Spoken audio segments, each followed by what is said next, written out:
বাংলাদেশে একদিকে যেমন তারা খেতে পাচ্ছে না, টাকা পয়সা নেই বলে সেই দুঃখ তো আছেই, সেই হিজবুল্লাহর এক এক জঙ্গি নেতাকে টিপে টিপে খতম করছে ইসরায়েল। নমস্কার, জবাব চাই বাংলার এই বিশেষ এপিসোডে আপনাদের স্বাগত। আমি কিশলয়। বিশ্বের সবচেয়ে বড় জঙ্গি সংগঠনের নাম কি জানেন? বিশ্বের সবচেয়ে বড় জঙ্গি সংগঠনের নাম হলো হিজবুল্লাহ বা হিজবুল্লাহ। তো রাজাকারের সোদা, খানকির পোলা, ব্যবসার সোদা, তোমার মায়ের তোরা চোদ ভারতের ক্ষমতার গোষ্ঠী চুরি। সেই হিজবুল্লাহর এক এক জঙ্গি নেতাকে টিপে টিপে খতম করছে ইসরায়েল বাহিনী। বিশ্বের সবচেয়ে বড়, সবচেয়ে ভয়ঙ্কর জঙ্গি সংগঠন হিজবুল্লাহর কোমর ভেঙে দিয়েছে ইসরায়েল।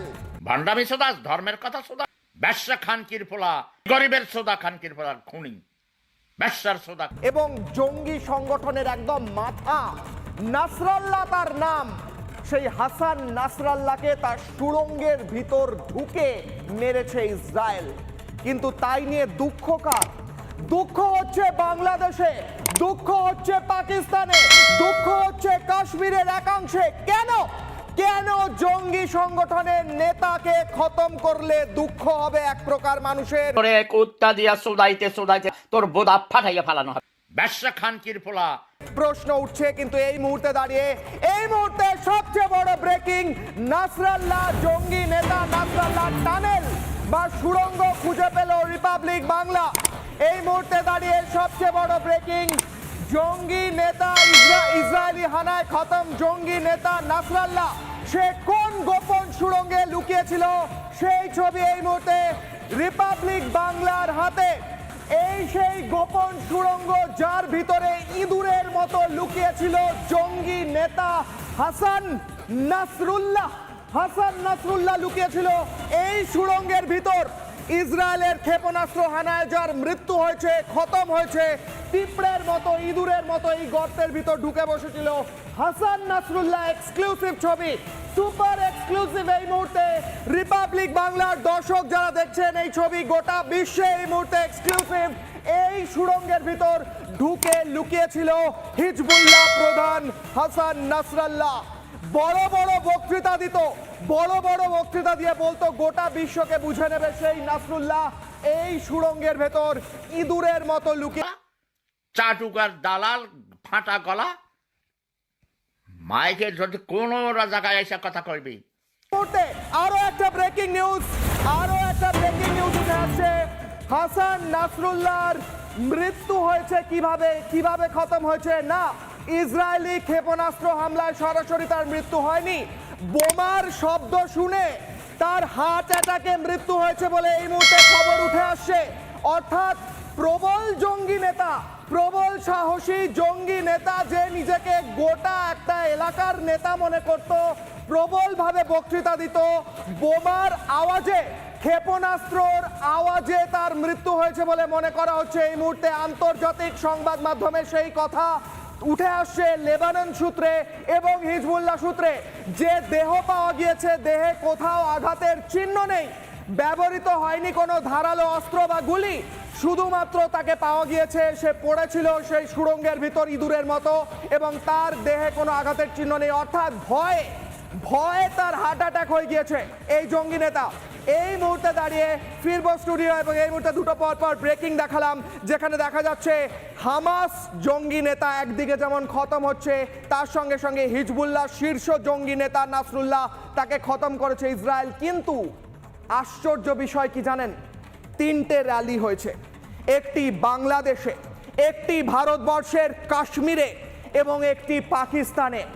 বাংলাদেশের একাংশের মানুষ হাউ হাউ করে কাঁদছে, কেন হামাস এবং হিজবুল্লাহ জঙ্গি নেতাদের খতম করছে ইসরায়েল। এই মুহূর্তে একটি প্লাজমা গ্রাফিক্স দেখাবো বাংলাদেশের, কেন বাংলাদেশের এক প্রকার কট্টরপন্থী মানুষের এত দুঃখ কেন? জঙ্গি সমর্থক কি বাংলাদেশ?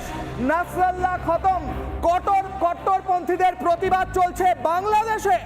বাংলাদেশে বসে প্রতিবাদ করছে কট্টরপন্থীরা। সোশ্যাল মিডিয়া একের পর এক বাংলাদেশি পোস্ট হামাসের এবং হিজবুল্লাহ সমর্থনে পোস্ট পড়ছে একের পর এক।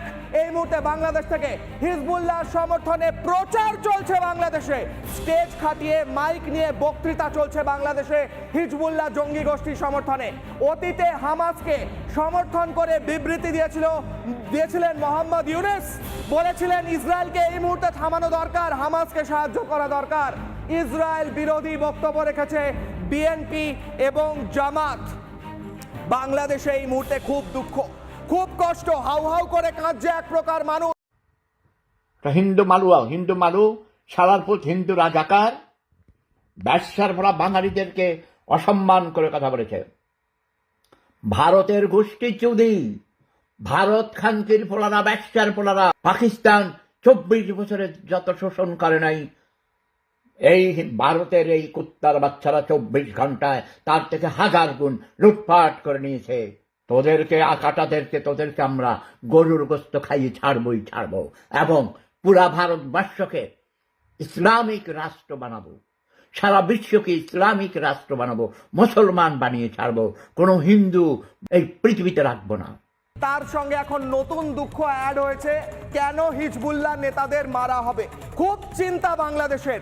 আরে ভাই, আপনাদের মোহাম্মদ ইউনূস যে জো বাইডেনের সঙ্গে গলা মিলিয়ে হাত জোড় করে মাথা নত করে দাঁড়িয়েছিল, সেই জো বাইডেনের পার্টনার দেশ ইসরায়েল, তারাই তো খতম করছে একের পর এক। বলার ক্ষমতা নেই মোহাম্মদ ইউনূসের। জো বাইডেনকে গিয়ে প্রশ্ন উঠছে। এই মুহূর্তে একটা ছবি দেখো, সেই ছবি দেখাচ্ছি। জো বাইডেন এবং মোহাম্মদ ইউনূসের প্রচন্ড প্রেম, প্রচন্ড বন্ধুত্ব, খুব ভালোবাসা রয়েছে দুজনের মধ্যে, দুই রাষ্ট্রনেতার মধ্যে। বোঝাই যাচ্ছে, প্রশ্ন উঠছে যে বাংলাদেশের মানুষ হিজবুল্লাহ জঙ্গিদের মৃত্যু নিয়ে এত রাগ দেখাচ্ছে এবং ইসরায়েলের উপর এত রাগ, এই জো বাইডেনই তো টাকা, অস্ত্র সমস্ত কিছু সাপ্লাই করছে ইসরায়েলকে। বলেছেন তো উনি গিয়ে। প্রশ্ন উঠছে, কিন্তু এই ভারতবর্ষে, আমার আপনার ভারতবর্ষে দাঁড়িয়ে এক প্রকার এক শ্রেণীর নেতারা এবং এক শ্রেণীর মানুষ সমর্থন করছে হিজবুল্লাহ জঙ্গি গোষ্ঠীকে। এই মুহূর্তে দাঁড়িয়ে এই যে র্যালির ছবি দেখছেন, আজকে ওঠার মতো খবর দিই, শেয়ার করে নিজেদের বন্ধু বান্ধবকে সাবধান করে দিন। এই র্যালির ছবি দেখছেন, এই মিছিলের ছবি দেখছেন, জম্মু কাশ্মীরের বুদগামের ছবি। সেখানে এরা বেরিয়েছে, হিজবুল্লাহ জঙ্গি নেতা নাসরাল্লাহ ছবি নিয়ে বেরিয়েছে। ছবি নিয়ে বেরিয়ে র্যালি করছে যে কেন মারা হবে জঙ্গি গোষ্ঠীর নেতাকে। কারা এরা? দেশদ্রোহী জঙ্গি গোষ্ঠীর সমর্থক। এই ব্যক্তিদের বিরুদ্ধে কি ব্যবস্থা নেওয়া উচিত প্রশ্ন উঠছে। কি মিল রয়েছে এদের সঙ্গে জানেন? দেখুন পাকিস্তানের ছবি, পাকিস্তানেও বেরিয়েছে মিছিল, সেই ছবি হিজবুল্লাহ জঙ্গি গোষ্ঠীর নেতা নাসরুল্লাহর সমর্থনে মিছিল বেরিয়েছে পাকিস্তানে, সেই ছবি একদিকে। আরেকদিকে দেখালাম এই ভারতবর্ষের কাশ্মীরের একাংশের মধ্যেও সেই মিছিল হচ্ছে। খানকির ফলা তুই কোন ভাল পালাস? ব্যবসার ফলা মাগিবাস, আমাকে সব কথা বলেছে তুই মাগিবাস, তুই ফোলাফোন দাস ছাড়ার পর